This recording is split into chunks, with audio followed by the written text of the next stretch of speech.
Guys, kakainin na natin to yung kahapon. Tara na. Buksan na natin. Guys, binuksan ko na. Your, may mga biscuit. Oh! Flowers!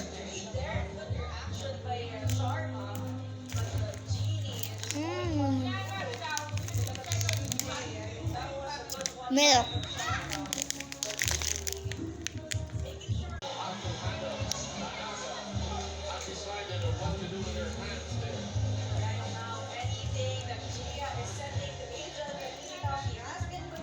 Mamaya na lang yung fresh milk and milk crunch.